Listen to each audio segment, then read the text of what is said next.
वो बाहर निकल आए हैं। तैयार हो जाओ, रात को हम सबको कत्ल कर डालेंगे। अबू मोहम्मद मुझे जिंदा चाहिए।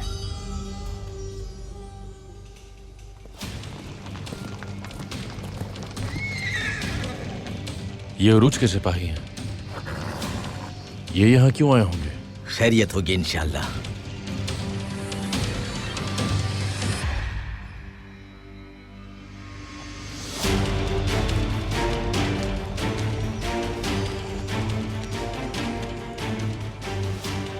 खैरियत होगी इंशाअल्लाह। हायरा साहब, हमें बाबा उरूज ने भेजा है।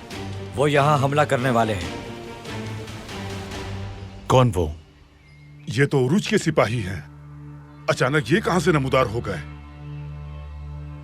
फिक्र न करो रात को, हमें कुछ मजीद लोग कत्ल करने हैं और फिर ये उरूज के करीबी हैं।